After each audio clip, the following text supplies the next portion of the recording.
मेरी देवरानी और देवर माली तौर पर हमसे ज्यादा मुस्तहकम थे। मेरे शौहर ने सैनिटरी की अपनी दुकान बना रखी थी, जबकि मेरा देवर प्रॉपर्टी के कारोबार से वाबस्ता था। धन दौलत का बहुत ज्यादा फर्क होने के बावजूद हम दोनों घरों का रहन सहन एक जैसा था, सहूलियतें एक जैसी थीं, क्योंकि मेरे देवर की यह खूबी थी कि अगर वह घर में किसी चीज का इजाफा करते हैं तो वह चीज दोनों घरों में इस्तेमाल होती। मिसाल के तौर पर सबसे पहले हमारे घर को रंग रोगन करवाया गया तो मेरे देवर ने अपने घर के साथ हमारे घर को रंग करवाया और सारा खर्चा खुद उठाया। इसके बाद घर के खिड़कियां और दरवाजे बदले गए तो मेरे देवर ने दोनों घरों के बदले और सारे अखराजात अपनी जेब से अदा किए। जब हालात कुछ ज्यादा बेहतर हो गए तो मेरे देवर ने एक गाड़ी खरीदी। उन्होंने वह गाड़ी अपनी बजाय मेरे शौहर के नाम करवाई। इस दौरान भी मेरे शौहर का कारोबार वैसा का वैसा ही रहा, उसने मजीद कोई तरक्की न की। मेरे देवर ने कई बार मेरे शौहर से कहा कि वह इस दुकान को छोड़ दे और कपड़े की दुकान बना ले या फिर लोहे और स्टील की दुकान बना ले।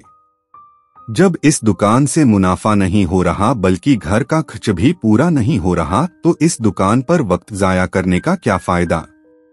मगर मेरा शौहर अपनी जिद पर अड़ा रहा और उसने वह दुकान न छोड़ी। दूसरी तरफ मेरा देवर तरक्की करता गया और हमसे आगे बढ़ता गया। मेरे दिल में उसके लिए और उसके खानदान के लिए हसद बढ़ता गया। मेरे पास 2 बेटे और 2 बेटियां थीं, जबकि मेरे देवर के पास 2 बेटे और 1 बेटी थी। मेरे देवर ने कभी अपनी और मेरी औलाद में फर्क नहीं किया। वह जो कुछ अपने बच्चों के लिए लाया वही मेरे बच्चों के लिए लाया था। जिस स्कूल में उसके बच्चे जेर तालीम थे, मेरे बच्चों को पहले स्कूल निकालकर उसने मेरे बच्चों को उसी स्कूल में दाखिल करवाया। कपड़ा, जूती, किताब, यहाँ तक कि कई बार घर की सब्जी तक मेरा देवर लेकर आया। उसके ये सारी नेकियां, ये सारे एहसान मेरे दिल में उसकी इज्जत और मकाम बढ़ाने की बजाय मेरे दिल में उसके लिए हसद पैदा करते गए। हत्ता कि मेरे देवर की सबसे बड़ी खूबी यह थी कि अगर कहीं भी उसकी बीवी ने जाना है तो मेरा देवर हमेशा उसे हुक्म देता था कि भाभी को साथ ले जाना। कपड़ा, जूती खरीदना है, मेरी देवरानी मुझे साथ लेकर जाती।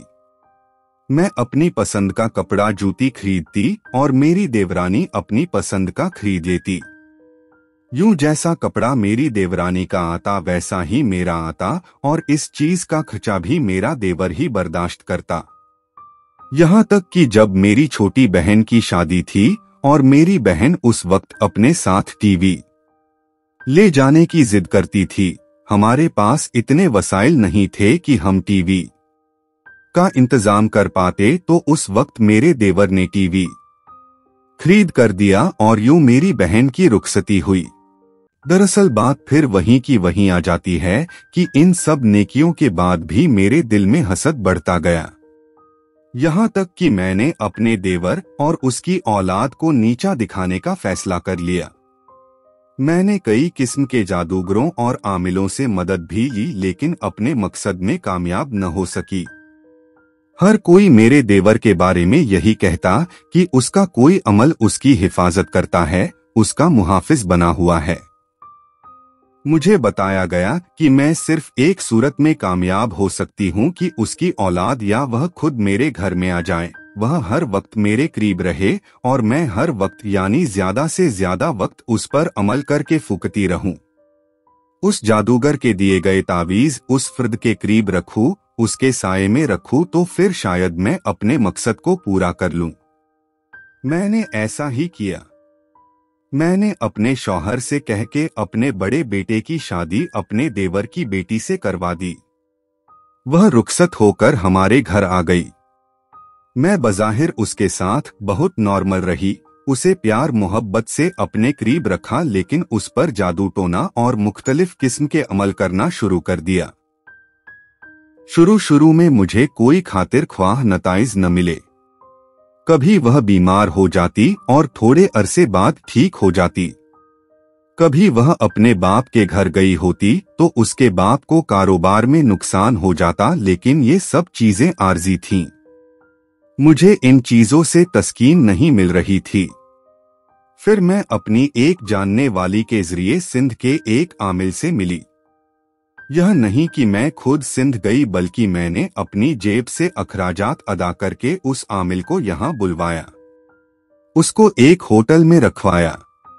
वहां मैं अपनी दोस्त और अपनी बहू के हमराह उसके पास गई। जब हम उस आमिल के पास पहुंचे तो वह इंतहाई गौर से मेरी बहू को देखने लगा। अचानक उसका रंग सुर्ख से सियाही माइल होने लगा। उसकी आंखें अंगारों की मानिंद दहकने लगीं। मैं तो उससे डर गई, मगर मेरी बहू मुझसे लिपट गई और उसने शोर मचाना शुरू कर दिया। उस आमिल ने मेरी दोस्त को इशारा किया कि मेरी बहू के मुंह पर हाथ रख लिया जाए ताकि उसकी आवाज बाहर न जा सके, और खुद वह अमल करता रहा यहाँ तक कि मेरी बहू बेहोश हो गई। जब अमल मुकम्मल हो गया तो मैं घबरा गई कि कहीं लड़की मर न गई हो। उस आमिल ने मुझे तसल्ली दी और कहा कि यह नहीं मरेगी, थोड़ी देर बाद होश में आ जाएगी। यह अमल इतना ताकतवर है कि आज से यह लड़की एक एक दिन करके मरती जाएगी और ठीक 4.5 माह बाद उसकी मौत वाक़ई हो जाएगी। यह आज से इतनी तकलीफ में मुब्तला हो जाएगी कि यह अपनी मौत मांगेगी और इसको मौत नहीं आएगी। साथ ही उसने मुझे कुछ विर्द बताए और कहा कि तुमने कोशिश करनी है, जब तक यह तुम्हारे सामने रहे तुमने इन विर्द का वजीफा करते रहना है। मुझे एक तावीज दिया और कहा कि यह उसके कमरे में रख देना है और कोशिश करनी है यह अपना ज्यादा वक्त इसी कमरे में गुजारे। इसके बाद आमिल ने अपनी रकम ली और वह वहां से चला गया। जब मेरी बहू को होश आया तो मैं भी उसे लेकर घर आ गई। मेरी बहू यह भूल चुकी थी कि उसके साथ क्या हुआ है, वह कैसे बेहोश हुई है, उसे ऐसा कुछ भी याद नहीं था। अलबत्ता उसके ज़हन में इतना वाक़िया जरूर था कि हम होटल में दाखिल हुए थे और वह यह पूछती थी कि हम होटल में दाखिल क्यों हुए थे। तो मैं उसको बता देती थी कि तुम्हारी तबीयत खराब हो रही थी, तुम पानी मांग रही थी, मैं तुम्हें लेकर होटल में गई थी ताकि तुम्हें बिठाकर पानी पिलाऊं, खाना खिलाऊं। यह बात भी मैं सिर्फ तन्हाई में उससे करती थी। लोगों के सामने मैं यह बात तस्लीम करने से इनकार कर देती थी। खैर, उस दिन के बाद उस बच्ची के साथ मुख्तलिफ किस्म के हादसात होने लगे। अगर वह चलती तो जमीन पर गिर जाती, अगर वह सो रही होती तो उसको यूं लगता कि छत उसके ऊपर आकर गिर रही है। वह शोर करके उठ बैठती। अगर उसको खाने को कुछ दिया जाता तो वह खाना न खा सकती, बल्कि वह उल्टा कहती है कि यह किसी हराम जानवर का गोश्त है, इस सालन में खून है, यह रोटी नहीं बल्कि कोई और चीज है, यानी वह खाना तक सुकून से नहीं खा सकती थी। हमने और उसके वालिदैन ने उसको इलाज मुआलजा शुरू करवा दिया, लेकिन उसका इलाज कहाँ मुमकिन था। उसको तो मरना था और 4-4.5 माह के अंदर मरना था। वह आहिस्ता आहिस्ता मर रही थी।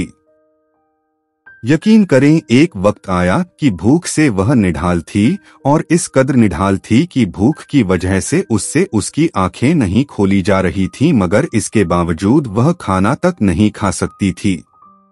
अगर उसको जबरदस्ती खाना खिलाया जाता था तो वह खून की उल्टियां करती थी। उसकी हालत से डॉक्टर भी हैरान थे।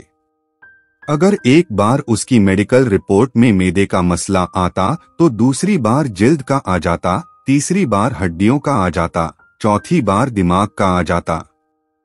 हर बार एक अलग मसला आता और पहले वाला खत्म हो जाता। डॉक्टर अभी तक किसी नतीजे पर नहीं पहुंचे थे कि कौन सी बीमारी का इलाज करना है और कौन सी बीमारी का नहीं। इन्हीं परेशानियों में उसके वालिद साहब अपने कारोबार पर तवज्जो न दे सके। उनका कारोबार बिल्कुल ठप कर रह गया। उन्होंने अपनी जमा पूंजी बेचकर अपनी बेटी के इलाज पर लगा दी। याद रहे उनको अपना सब कुछ इसलिए बेचना पड़ा कि डॉक्टरों ने इंसानी गोश्त में बनने वाले किसी बीमारी का जिक्र किया और उसके लिए 6 टीकों का एक कोर्स बताया। टीके अमेरिका से मंगवाने थे। वह मंगवाने के लिए बहुत ज्यादा खर्च आया, मगर टीकों का वह कोर्स पूरा नहीं हुआ था कि उनकी बच्ची का इंतकाल भी हो गया। इंतकाल से पहले वह बच्ची अपने वालिदैन से और मुझसे हाथ जोड़कर कहती थी कि दुआ करो मैं मर जाऊं, मुझसे मेरा दर्द बर्दाश्त नहीं होता। वह अजीबोगरीब हो गई थी। वह अपने बहन भाइयों को अपने करीब नहीं आने देती थी। वह कहती थी कि मुझे एक ऐसी बीमारी है जो मेरे करीब रहने वाले लोगों को लग जाएगी। वह अपने वालिदैन को भी हाथ जोड़कर कहते थे कि मेरे करीब न आया करो, मैं नहीं बच सकती। यकीन करें उसकी मौत इतनी अजियतनाक थी कि उसकी हालत देखकर मैं खुद दहल गई थी, लेकिन इसके बावजूद मुझे उस पर तरस नहीं आया था। मुझे उसके वालिदैन को कंगाल देखकर एक अजीब सा सुकून मिला था। जिस दिन वह मरी थी उस दिन उसके वालिदैन के पास इतने पैसे भी नहीं थे कि वह अपनी बच्ची के लिए कफन खरीद सकें। मैंने अपने शौहर को समझा बुझाकर बता रखा था कि अगर तुमसे पैसा मांगा जाए तो बताना मेरे पास भी कोई पैसा नहीं है। हाँ, अलबत्ता मेरे शौहर ने मेरे कहने के बावजूद अपने भाई को इस बात की इजाजत दे दी कि वह यह घर जो दोनों भाइयों की मिल्कियत है उसे बेचकर न सिर्फ अपनी बेटी की मौत का यह वक्त गुजार ले बल्कि दोबारा अपना कारोबार खड़ा कर ले। इस बात को लेकर मेरे और मेरे शौहर के दरमियान झगड़ा हो गया, मगर मेरे मना करने के बावजूद मेरे शौहर ने अपना घर अपने भाई को दे दिया। यूं मेरी बहू मर गई, मगर मेरे देवर का वह मुश्किल वक्त भी गुजर गया। उस पर अल्लाह ताला की खास रहमत थी। चंद साल ज़वाल में रहने के बाद जब वह दोबारा उभरा तो पहले से ज्यादा मालदार होकर उभरा, मगर हम दोनों मियाँ बीवी में घर मेरे देवर को मिल जाने की वजह से झगड़ा हुआ और झगड़े के बाद हम दोनों की अलहदगी हो गई। मेरे बच्चों ने मेरी बजाय अपने वालिद के साथ रहने को तरजीह दी। मैं कुछ अरसा अपने भाइयों के पास रही, मगर फिर मेरे देवर ने मेरी एक बेटी से अपने बेटे का निकाह किया और मेरी वह बेटी मुझे अपने घर ले आई क्योंकि मैं ज़ीफ हो चुकी थी। मेरे भाई और भतीजे वहां मेरी देखभाल नहीं करते थे, बल्कि वहां मुझे मेरे भतीजों की तरफ से गाली गलौच तक की जाती थी। जब मेरे इन हालात की खबर मेरे देवर को पहुंची तो उसने मेरी बेटी और मेरे दामाद यानी अपने बेटे को मेरे पास भेजा। वह मुझे गाड़ी में डालकर अपने पास ले आए। अब मेरे देवर के साथ मेरा साबिका शौहर यानी उसका भाई भी कारोबार में हिस्सेदार है। मेरे बच्चे भी कारोबार में शराकतदार हैं। अल्हम्दुलिल्लाह ये लोग पहले से भी ज्यादा खुशहाल हैं। मेरे इस जुल्म का पर्दा अभी तक चाक नहीं हुआ।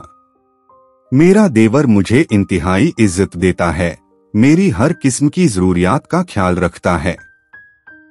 वह न सिर्फ मेरे दामाद और मेरे बेटों को कहता है, बल्कि वह अपने बेटों को भी हुक्म देता है कि वह मेरी जरूरियात का ख्याल रखें।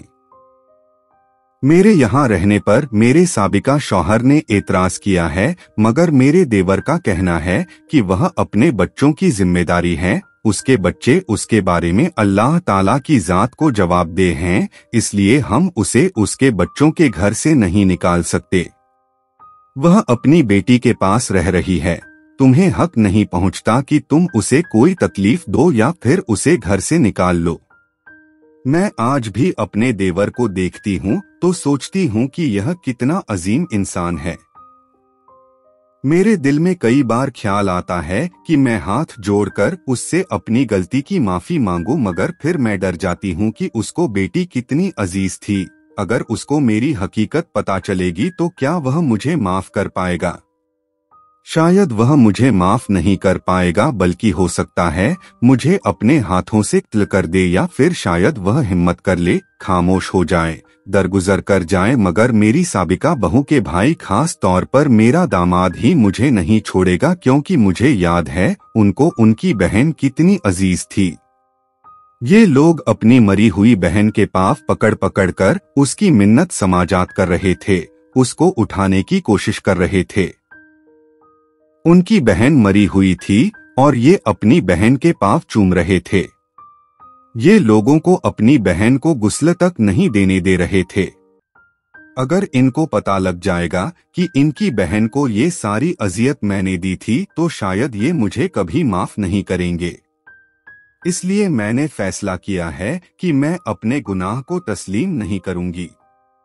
अलबत्ता मैं आप लोगों को नसीहत करना चाहती हूँ कि कभी भी हसद में इस हद तक आगे न गुजर जाए कि आपके पास वापसी का कोई रास्ता न रहे और आपकी वजह से किसी बेगुनाह की जान चली जाए।